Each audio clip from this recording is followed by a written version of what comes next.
Current electricity के 6th lecture में हम बात करेंगे मेजरिंग इंस्ट्रूमेंट्स की। करंट, पोटेंशियल या और कोई डिफ्लेक्शन जो इलेक्ट्रिक या मैग्नेटिक फील्ड से डेवलप हुई हो, उसको मेजर करने के लिए हम गैल्वेनोमीटर का इस्तेमाल करते हैं। तो गैल्वेनोमीटर क्या है? It is an instrument used to detect small current passing through it by showing deflection. ठीक है, अगर आप इसको देखते हो तो ये सामने से कैसा दिखाई देता है?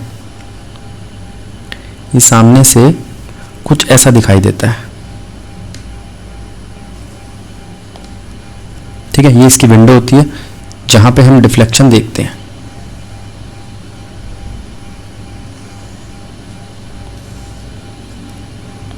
यहां इसका पॉइंटर होता है,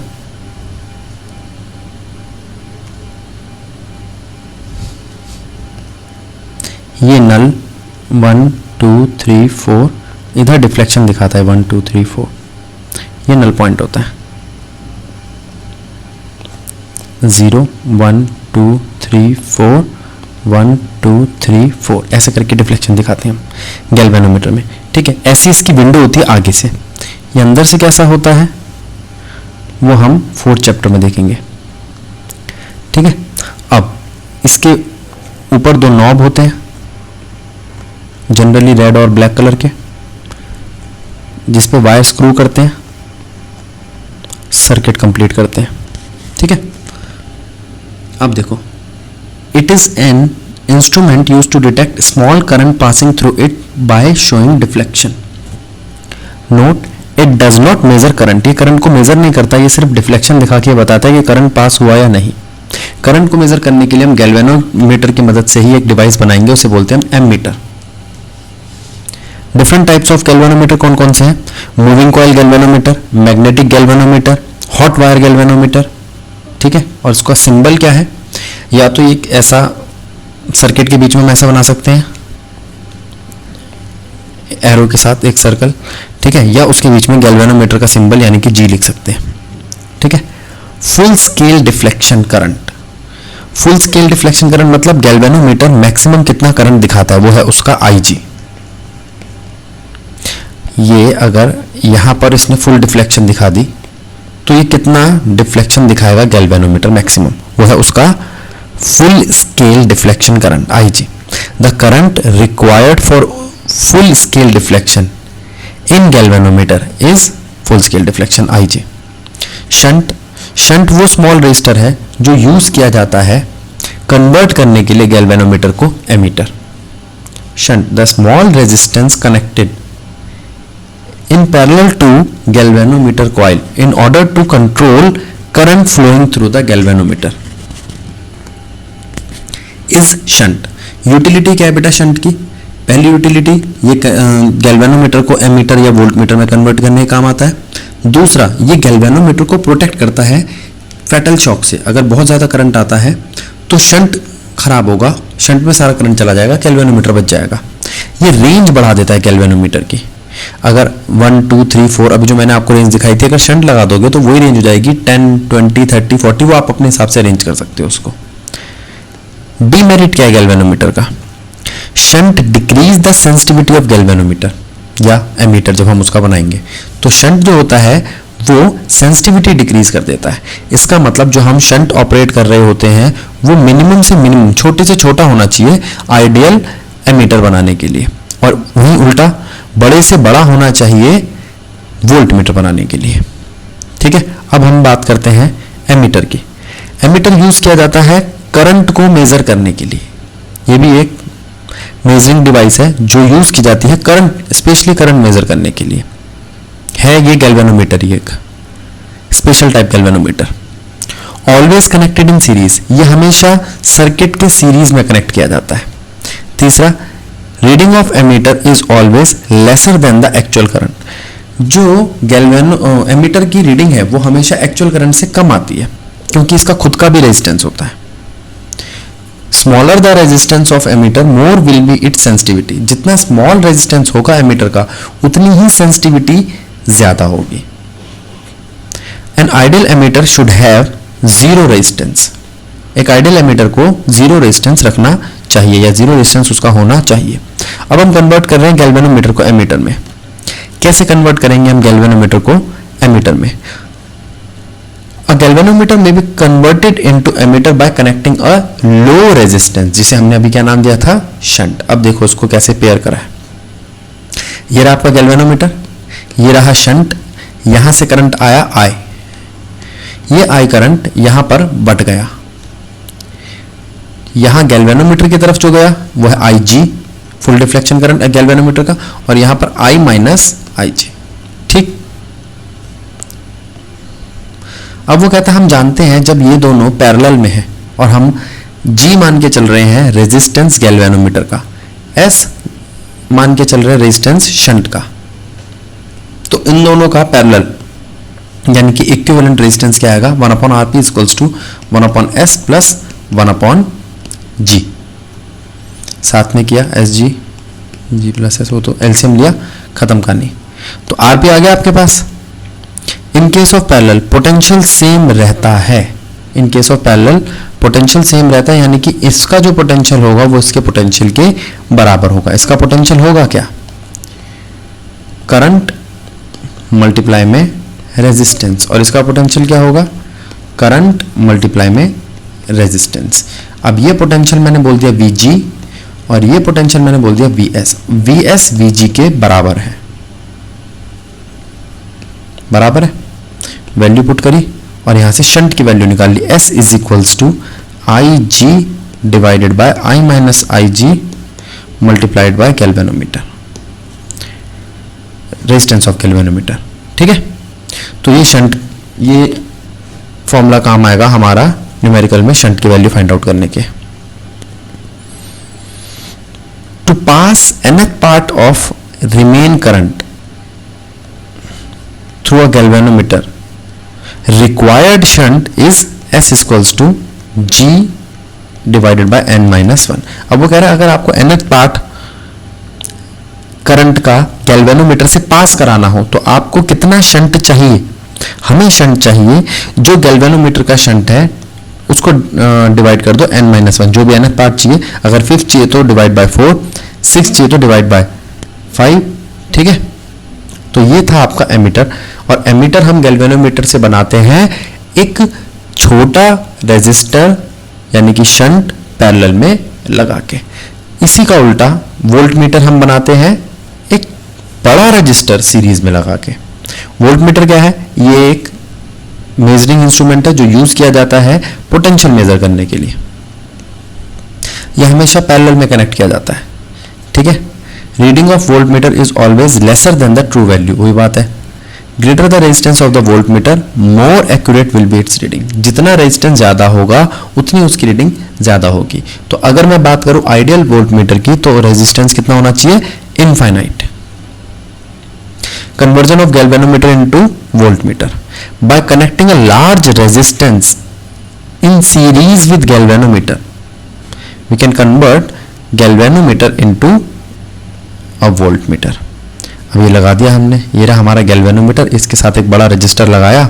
सीरीज के अंदर करंट तो चेंज होता नहीं है, पोटेंशियल एडिटिव हो जाता है। अब इसके पोटेंशियल को हमने VG कह दिया और इसके पोटेंशियल को कह दिया V माइनस VG, अगर टर्मिनल पोटेंशियल दोनों के अक्रॉस V होता है तो। ठीक है, टोटल रेजिस्टेंस क्या है? Simple G plus R। जब हम बात करते हैं सीरीज की तो रेजिस्टेंस ऐड होता है, हम लिख सकते हैं V equals to current into R। तो यहां से R क्या आ जाएगा? V, ये देखो करके दिखाता हूं मैं। अगर ब्रैकेट खोलेंगे तो ये बनेगा V is equals to IG into G plus IG into R। V minus IG into G is equals to IG into R। तो R आएगा आपका V minus IG into G divided by IG। ठीक है, इसको खोल दिया तो R आ गया आपका V divided by IG minus G। अब आप IG को लिख सकते हैं करंट को,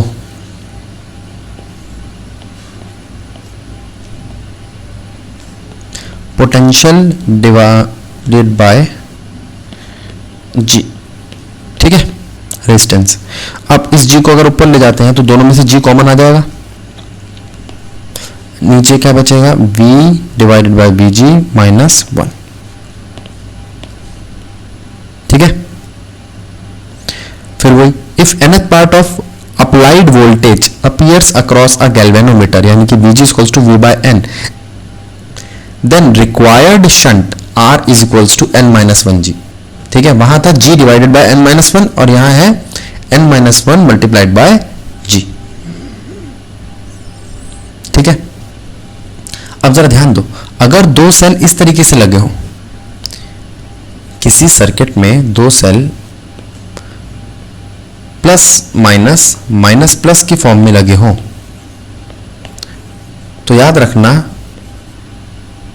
इन दोनों का जो EMF आएगा वो आएगा E1 माइनस E2 या E2 माइनस E1, ठीक है। वो डिपेंड करेगा कौन सा EMF या किस सेल का EMF ज्यादा बड़ा है। टोटल EMF आएगा माइनस करके, टोटल रेजिस्टेंस कैसे आएगा, सारे रेजिस्टेंस जोड़ दिए, ठीक है। तो करंट क्या हो जाएगा, E minus E2 divided by R1 plus R2, यानी कि internal resistance plus external resistance capital R। और अगर यही सीधे सेल होते हैं प्लस माइनस यानी कि सीरीज होती प्लस माइनस सेल की, तो टोटल EMF क्या बनता, E1 plus E2। Total resistance क्या बनता, R plus R1 plus R2। तो करंट क्या आता है, E1 plus E2 divided by R plus R1 plus R2, ठीक है। आगे चलते हैं, अब हम बात करते हैं ब्रिज की। ब्रिज है क्या, पहले तो ये देखते हैं। अगर मैं किसी सर्किट में करंट पास कराऊं और उसमें एक ऐसी स्टेज आ जाए जिसमें सीरीज पैरेलल मुझे साफ दिखाई ना दे रहा हूं, जैसे यहां दिखाई दे रहा है। अब ये दोनों आपस में पैरेलल दिखाई दे रहे हैं क्योंकि करंट यहां से डिस्ट्रीब्यूट कर रहा है। अब ये दोनों भी यहां से पैरेलल दिखाई दे रहे हैं और ये दोनों भी। तो अब मैं इसको सॉल्व करने जाऊं तो जो आंसर आएगा उसको कनेक्ट कहां करूंगा, इन दोनों को सॉल्व करूं तो उसे कनेक्ट कहां करूंगा। तो इसका मतलब इस स्टेज को सॉल्व करने के लिए मुझे इस पे काम करना पड़ेगा। तो यहां एक कंडीशन है, अगर R1 R4 के R3 R2 के इनके प्रोडक्ट इक्वल है, R1 multiplied by R4 is equals to R2 multiplied by R3, तो हम R5 को निगलेक्ट कर सकते हैं, ठीक है। और अगर इक्वल नहीं है तो स्टार डेल्टा मेथड लगेगा, वो हमारे कोर्स में नहीं है। अगर R1 R4 का प्रोडक्ट R2 R3 के प्रोडक्ट के इक्वल है तो निगलेक्ट कर दो R5, और जैसे ही आप निगलेक्ट करते हो R5 को तो ये दोनों सीरीज में हो जाते हैं और ये नीचे वाले भी दोनों सीरीज में हो जाते हैं। R1 R2 सीरीज में हो जाता है, R3 R4 सीरीज में हो जाता है और इनका कॉम्बिनेशन पैरेलल में, ठीक है। अच्छा, अब एक और केस लेते हैं ऐसा ही, इसको देखो, इसमें R1 R4 का प्रोडक्ट अगर R3 R2 के प्रोडक्ट के बराबर हो तो निगलेक्ट कर दो R5 को, और निगलेक्ट करने के बाद क्या आएगा, ये दोनों सीरीज में और ये दोनों सीरीज में, और फिर इनका आंसर पैरेलल में।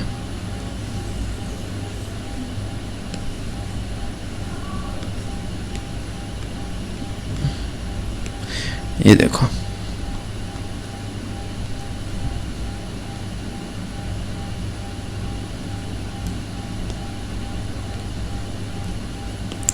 R1 R2 R3 R4 parallel में, ठीक।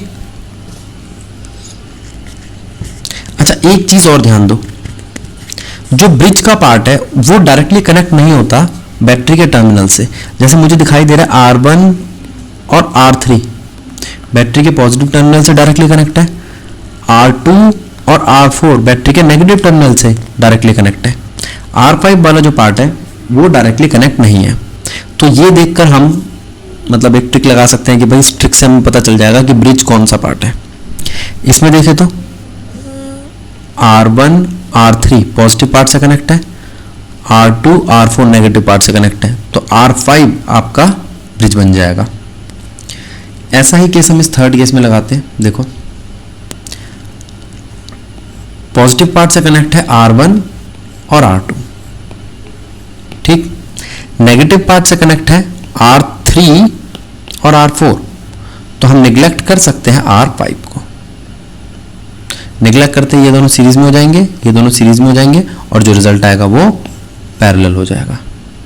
तो ये 3 केस ले लिए मैंने अलग अलग, जिसमें मुझे ब्रिज दिखाई दे रहा था, ठीक है।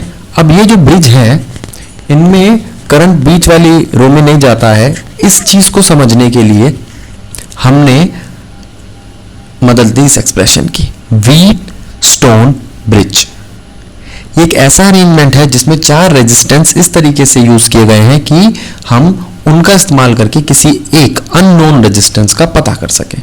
जैसे इसको देखो, आप अभी बताया था मैंने आपको bridge P, Q, R, S, ये 4 रजिस्टर है। इनमें से अगर मान लो मेरे को Q नहीं पता है, ये Q अननोन है, और मुझे पता है यहाँ इस गैल्वेनोमीटर में कोई डिफ्लेक्शन नहीं आ रही है, यानी कि ब्रिज की कंडीशन लगी हुई है, तो P, S और R की मदद से मैं Q को निकाल लूंगा, ठीक है। कैसे निकालूंगा बताता हूं अभी आपको। देखो, इसकी डेफिनेशन देखते हैं। It is an arrangement of 4 resistance which can be used to measure one of them in terms of rest. किसी एक को निकाल सकते हो आप बचाव की फॉर्म में, ठीक है, उनकी टर्म में। बैलेंस्ड ब्रिज क्या होता है? बैलेंस्ड ब्रिज वो होता है जब गैल्वेनोमीटर की तरफ कोई डिफ्लेक्शन ना आ रही हो, यानी कि आपका IG 0 हो, गैल्वेनोमीटर में कोई डिफ्लेक्शन ना आ रही हो और IG 0 हो, ठीक है। देखो क्या लिखा है यहाँ पे, the bridge is balanced, the bridge is said to be balanced when deflection in galvanometer is 0। अब इसको हम प्रूव करने के लिए क्या करेंगे, यहां हमने एक बैटरी ली जिसमें EMF है E, यहां से करंट I गया और इस पॉइंट पे डिवाइड हो गया I1 में और I माइनस I1 में, ठीक है। आगे ये I1 करंट गया, ये IG में और I1 माइनस IG में डिवाइड हो गया। यहां से जो करंट आ रहा है IG और जो यहां से करंट आ रहा है I माइनस I1, ये दोनों यहां आके जुड़े और बने I minus I1 plus IG। ये तीनों इसके साथ आके जुड़ गए। अब जब ये दोनों जुड़ेंगे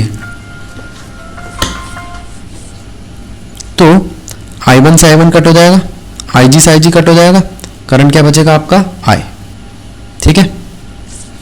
देखते हैं, अब यहां पर हमारे पास 3 वेरिएबल हैं, IG तो जिसमें से 0 है, तो वेरिएबल बचा आपके 2, एक I1 और एक I। अब I1 और I वेरिएबल के लिए मैं 2 लूप बना रहा हूं, जरा ध्यान दो। पहला लूप है A B D A, A B D A। इस लूप में कोई बैटरी नहीं है।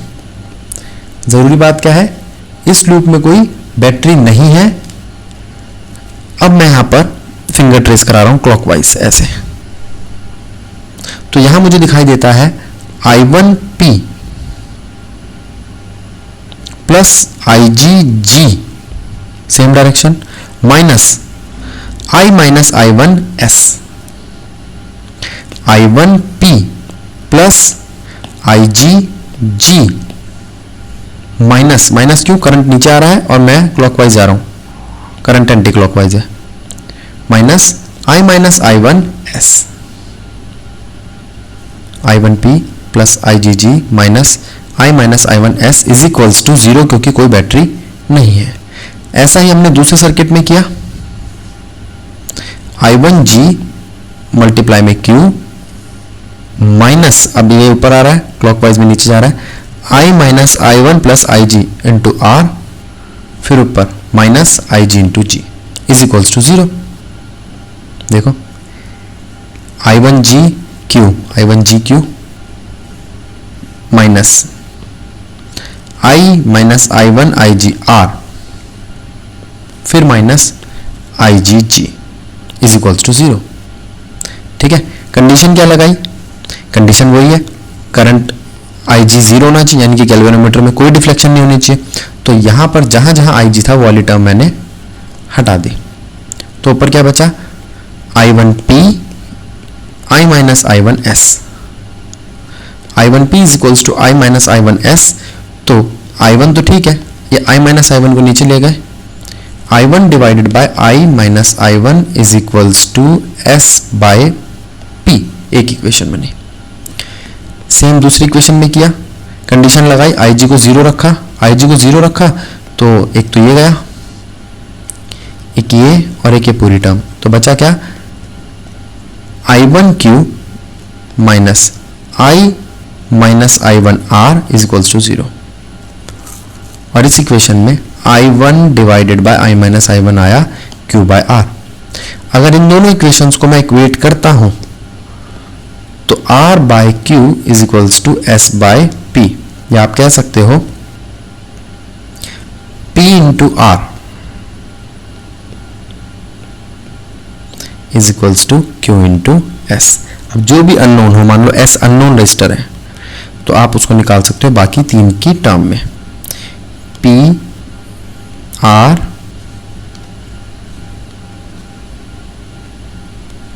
बाय Q, ठीक है।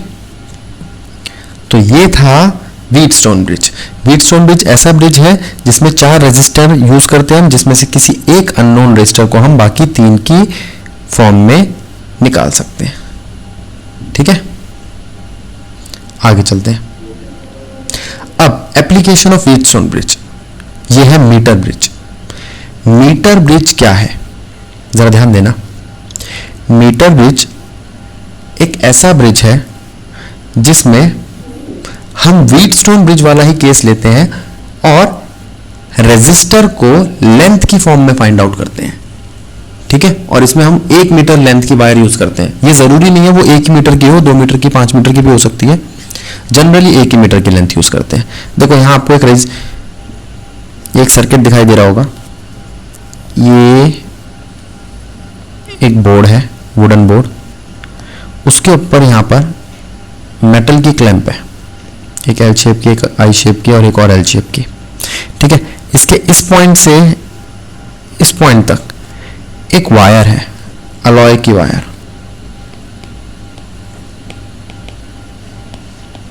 अलॉय की वायर हम यहाँ पे क्यों यूज करते हैं, जैसे यहाँ पे हम कांस्टेंट 10 या मैग्नीशियम की वायर का यूज करते हैं, क्योंकि अलॉय का रेजिस्टेंस और रेजिस्टिविटी हाई होती है। तो हमें 1 मीटर की वायर में ही हमारा काम हो जाएगा। अगर मैं कांस्टेंट 10 की जगह कॉपर की या किसी और मेटल की यूज करता तो 50 या 60 मीटर लंबी वायर लगती, जो प्रैक्टिकली पॉसिबल नहीं है, ठीक है। फिर उसके बाद इस सर्किट के अंदर हम इस एंड से एक रजिस्टर यहां लगाते हैं, फिर इस एंड से एक और रजिस्टर यहां लगाते हैं और सर्किट कंप्लीट करते हैं, ठीक है। इन दोनों के बीच में गैल्वेनोमीटर लगाते हैं जो नल डिफ्लेक्शन शो करेगा, ठीक है। अब ये कैसे लग रहा है आपको मीटर ब्रिज, व्हीटस्टोन ब्रिज के जैसा। देखो यहां पर आप एक तो ये देखो, ये रहा आपका व्हीटस्टोन ब्रिज, ये रहा P, यहां पर ये है, ये रहा Q, यहां पर ये है, ये रहा R और ये रहा S। अब R जो है आपका वो ये है और S ये है, ठीक। गैल्वेनोमीटर ये रहा। अब गैल्वेनोमीटर ऐसा हो या बाहर से, उससे कोई फर्क नहीं पड़ता। अगर मैं यहां पर भी यहां ना रखकर गैल्वेनोमीटर इस पॉइंट को इस पॉइंट से कनेक्ट करूं और यहां गैल्वेनोमीटर लगा दूं तो कोई दिक्कत नहीं है, बस ये अक्रॉस होना चाहिए उन दोनों पॉइंट से जो बैटरी से कनेक्ट हो रहे हैं। ये पॉइंट है और एक ये पॉइंट है जो बैटरी से कनेक्ट हो रहा है, ठीक। दोबारा देखो, P Q R S, ये वही 4 रेजिस्टेंस हैं जिसको हमने देखा था व्हीटस्टोन ब्रिज के मॉडल में, ठीक है। अब इनमें से मान लो मैं Q को अननोन रजिस्टर मान लेता हूं, तो मैं R S और P की फॉर्म में मैं इसको निकाल लूंगा। इसको निकालने के लिए मैंने ये 1 मीटर लंबी वायर ली है। अब R जो रजिस्टर है वो बेसिकली इस वायर का L सेंटीमीटर है और S जो रजिस्टर है वो बेसिकली इस वायर का 100 माइनस L सेंटीमीटर है। अब इससे एक लेंथ रह गई है, बाकी सारे तो वेरिएबल मेरे हट गए। अब आप कहोगे R जो है वो तो रेजिस्टर होता है, वो लेंथ कैसे बन गया? क्या r rho l by a होता है? यहां पर s rho 100 minus l by a है। अब जब दोनों की रेजिस्टिविटी सेम है और अगर मैं वायर का area of cross section same रखता हूं तो मैं एरिया और रेजिस्टिविटी डिवाइड करते वक्त काट सकता हूं। तो यहां पर एक बात तो ये हो गई ध्यान रखने वाली कि इसकी वायर का area of cross section change नहीं करना, कांस्टेंट रखना है। ठीक है, अब देखो यहां पर वो कहता है हम जानते हैं P by Q equals to R by S होता है। हाँ, R है रो एल बाय ए और S है रो 100 माइनस एल बाय ए। हाँ जी है, तो P बाय क्यू क्या आएगा आपका? Rho l by a divided by rho 100 minus l by a से ए कैंसिल किया, रो से रो कैंसिल किया, तो बचा क्या? L divided by 100 minus L. P by Q equals to L divided by 100 minus L. तो यहां पर मैं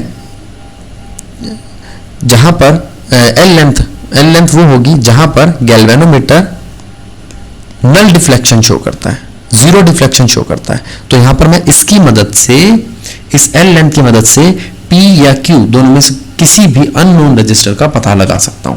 तो P और Q में से कोई एक नोन रजिस्टर लगाओ और यहां पर कोई भी चीज लगाओ, उसका रेजिस्टेंस मिल जाएगा L की फॉर्म में। ठीक है, ये है मीटर ब्रिज। तो मीटर ब्रिज किस काम आता है? किसी अननोन रजिस्टर का रेजिस्टेंस निकालने के, या यहां पर मैं सेट भी लगा सकता था, दो रजिस्टर सीरीज और पैरेलल में लगा सकता था, उनका पता लगा सकता था, वो अलग अलग लेंथ देते हैं मेरे को। ठीक है, तो ये है आपका व्हीटस्टोन ब्रिज, इस तरीके का दिखाई देता है, ये एनसीईआरटी की पिक्चर है।